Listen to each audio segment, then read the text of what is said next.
All right, folks, another allegation against Alabama Republican Senate candidate Roy Moore. Beverly Young Nelson says she was just 16 when Moore, a regular at the restaurant where she worked, offered her a ride home, and then the unthinkable happened. She revealed the details at a news conference alongside of her attorney, Gloria Allred. I tried fighting him off while yelling at him to stop. But instead of stopping, he began squeezing my neck, attempting to force my head onto his crotch. I continued to struggle. I was determined that I was not going to allow him to force me to have sex with him. I was terrified. He was also trying to pull my shirt off. I thought that he was going to rape me.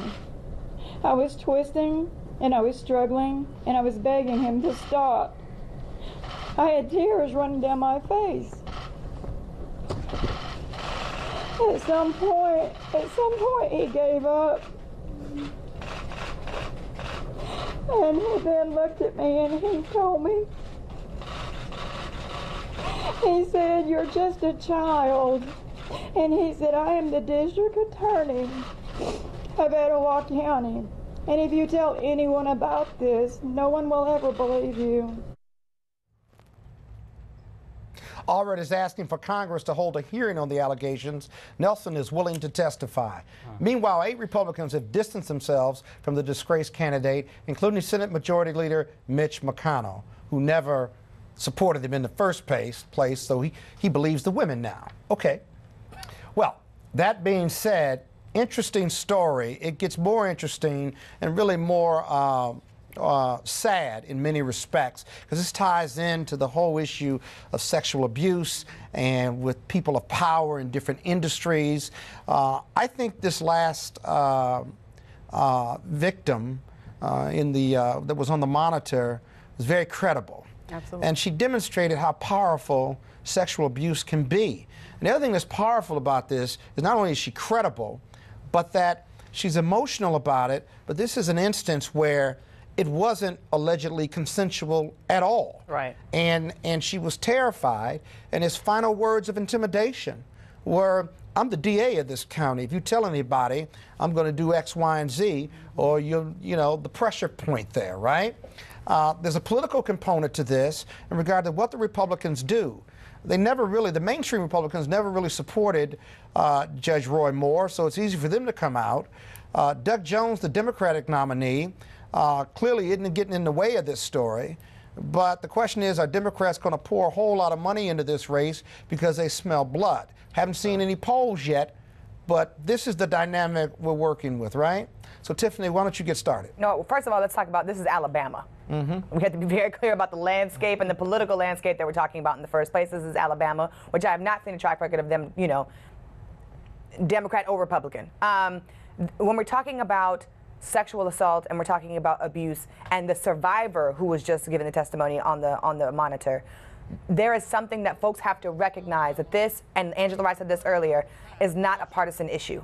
When it comes to, if this case was about race and if this was a black man, or if this was a black woman that came out against a white man who did sexual harassment on her and she was a survivor, this narrative would be completely different, and it would be inexcusable for him to continue to run for office. And right now, as he continues to deny it, folks are watching. So to answer your question, Scott, do I think that they're going to pour more money into this? I don't think that they have to. And I'm hopeful that the people of Alabama will choose the right way. Putting a lot of trust into the people of Alabama who have voted for him several times, even twice after he was thrown off the Supreme Court for not following federal or Supreme Court orders. Deontay, what's going on with the Republicans? Well, I'm going to start out. What are you thinking here? I mean, they got a real problem on their hands. Because if he wins, right, he's going to have you're going to have someone who believes in theocracy, 1, and 2, I don't believe the GOP is going to put the energy into getting rid of him, because the people have spoken, and they need that vote because we're so divided. They need to maintain their majority and get ready for 2018. I'm going to say that sexual improprieties against anyone, regardless of race, sex, political affiliation, that was a and economic sexual assault this last one. Yeah, and any you of agree it. she's credible, right? Yeah, I mean, It's against anyone. It's, you know, sexual assault, sexual harassment. It's all You don't believe you know, she's it's credible? distasteful. It's distasteful. I'm not do going you to say believe if she's she's credible or not. You know, I'm not going to. You believe Roy Moore ought to win and be seated in the Senate? I'm going to say that Wow. I didn't support Roy Moore in the primary. You did or so did not? I did not. Okay, but So, you don't vote in Alabama, right? I don't vote in Alabama, Okay. so I'm going to leave that assumption to the voters of Alabama. But you don't have a position on this at all? You know, it's a slippery slope. It's a slippery What's slope. slippery about it? It's a There's slip- nothing to equivocate about. Sexual listen. assault or touching a 14-year-old girl inappropriately, whether you got daughters or not, is crazy. Yeah, we have a sexual predator in the White House, so why should he, you know, not be concerned and about this is this? the problem. It admitted one. It admitted he's one. a sexual. problem. So when you have someone in the White House who admittedly grabs women by the genitals without their consent, who admittedly had gone into beauty pageants, dressing rooms, seeing half-naked women, and doing that for his own thrills, and God knows what else this man has done, but he's admitted at least to that. So we know that we already have a sexual predator in the White House. With this particular case, you have people who say that back then, the local mall, stopped allowing him in the mall because he would sort of stalk teenage girls. This woman was able to produce a high school yearbook that she had that he signed. He knew her She had details too. She had details. She was emotional. Listen, there is no excuse for this. I believe that the Democrats are sleeping if they're not pouring money into this. There's still time to register more voters for this. I've seen the latest polls on this. The race is tightening. There is an ability here. Where's Doug Jones? All this? It's really about even. It's a deadlock right now. Deontay, why are you rolling your eyes and going through conniptions over there? Go right ahead. I want to hear you. What did I say defend that George wasn't Floyd. accurate? Yeah, that's all accurate. Could you got this thing about it is I find it very strange that every time a Republican you know, is elected or, you know, is getting ready for the general election, that somehow these accusations come up. I'm not So what? Listen. Let's talk about the time. Let's talk about the time. Like timing makes a difference. But I am discrediting. There was nothing about Mitt Romney. It depends upon who it is. If you're a sexual predator, then it should come out. Let Deontay finish. Listen, Go right ahead. I'm not discrediting her. I'm not discrediting that this. I'm not saying this You is agree true or timing not. of this is irrelevant. But You're what trying to I'm be a saying U.S. is- senator. What I'm saying is that I find it pretty odd that it always comes out close to election. So what? Look how many years ago did So this what? happen? Scott, So what? 40.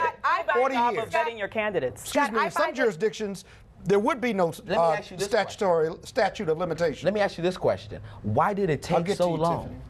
Because I don't know. What difference does it make? That is Have how. you don't been know. in that situation before? It is not Patriarchy. safe. That's how. Why. Patriarchy. It is not safe for women right now because of comments like yours. It is not safe for women to come out and talk about the experience that they've had when they've been sexually assaulted by men. And we live in a patriarchal society where men, I find it odd, like you said, I find it odd that men continue to defend other men. It does not matter when she released the testimony. Don't paint all men like that It does now. not. Hold on. Listen, It's just that's Deontay. not, but it happens. But it's not. But it's not just Deontay. It's also older men, right? And it's also men in the black community, in the white community, in the Latino community, across the board, whatever aisle you are on. And that is not okay. And that is why women like this do not continue to come out and share their personal testimonies about dangerous situations that they've had with men like this. And that's why they don't Let me get Deontay in there. Go right ahead. You can respond to You know, Tiffany. it's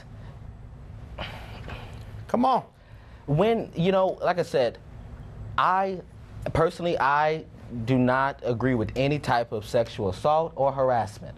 Okay? Well, then you cannot discredit her testimony. I'm not discrediting her testimony. I'm just saying that I find it strange that when it comes close to this time and, you know, we're less than a month away from their election. Why, and talk about it now. Let me say this. So she had done it after? Why didn't she mention it during the Republican Because it was primary? not What difference does safe. it make? Why did she mention it during the What Republican difference primary? does it make? She was afraid. The only issue that matters What makes is the truth. What makes it different now than in the Republican Let's say it was primary? politically motivated. Let's say the monies were exchanged between other people. Let's say the Washington Post talked her in to telling this story, right? So what? Isn't the truth that Only the truth matters here. I don't care if it was politically motivated. You're trying to be a U.S. senator. Of course it's going to be politically motivated, right? And the other press members over the years, local press, knew about this story, tried to get the women to talk and couldn't, right? But the Washington Post reporters, very good reporting, 30 sources, did finally got them to talk. They didn't come looking for the press. The press were looking for them. Give me 10 seconds. You know, the fact of the matter is this is an example of rape culture on steroids. Women are always shamed. They're always doubted. And right now, as we speak, Breitbart is sending reporters down to Alabama trying to attack these women. Right. This is unconscionable, and there is no excuse, and he does not belong within 1,000 feet of the U.S. Senate. That's going to have to be the last word. Weekdays on TV One. I will never lie to you. Oh, my God. Roland Martin. He doesn't want to talk to us. He wants to ignore us. Uncensored. Hell no. That ain't gonna cut it, boo. Unapologetic. No, that is fundamentally false. You are wrong. Unfiltered. He wants an America where we all look alike. He ain't talking about black people. Unrelenting. You better go work out, because you got a fight on your hands. NewsOne Now with Roland Martin. Weekdays at 7 a.m. on TV One.